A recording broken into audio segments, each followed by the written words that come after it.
ప్రపంచంలో ఎక్కడా లేని విధంగా ఒక మమ్మీకి ఫ్రాన్స్ గవర్నమెంట్ గ్రాండ్ వెల్కమ్ చెప్పింది. ఏంటంటే 1976 సెప్టెంబర్ 26న రామ్సెస్ II మమ్మీ పారిస్ విమానాశ్రయంలో దిగినప్పుడు ఒక బ్రతికున్న దేశాధినేతకి ఇచ్చేటువంటి సైనిక గౌరవ వందనంతో ఫ్రాన్స్ గవర్నమెంట్ వెల్కమ్ చెప్పింది. చరిత్రలో ఒక మమ్మీకి ఇటువంటి గౌరవం దక్కటం ఇది మొదటి మరియు చివరిసారి.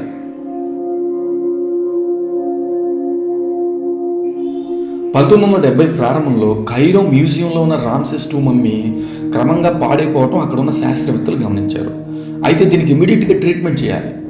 ఇప్పుడు దీనికి ఇమీడియట్గా ట్రీట్మెంట్ చేయాలంటే దానికి ట్రీట్మెంట్ చేసే టెక్నాలజీ అక్కడ లేదు. ఆ ట్రీట్మెంట్ చేసే టెక్నాలజీ ప్రపంచంలో ఓన్లీ ఫ్రాన్స్లో మాత్రమే ఉంది. అయితే ఫ్రాన్స్కు ప్రాబ్లం ఉంది. ఏంటంటే ఓ మనిషి బ్రతికున్నా లేదా చనిపోయినా ఆ దేశంలోకి ఎంట్రీ ఇవ్వాలంటే ఖచ్చితంగా వ్యాలిడ్ పాస్పోర్ట్ ఉండాలి. అంటే చనిపోయిన వారికి కూడా ఒక వస్తువులా కాకుండా ఒక మనిషిగా గౌరవించాలని వాళ్ళ చట్టం చెప్తుంది. సో చేసేది ఏం లేక ఒక ఈజిప్ట్ గవర్నమెంట్ ఏం చేసిందంటే ఆ రామ్సెస్ II మమ్మీకి ఒక వ్యాలిడ్ పాస్పోర్ట్ ఇష్యూ చేయడం జరిగింది.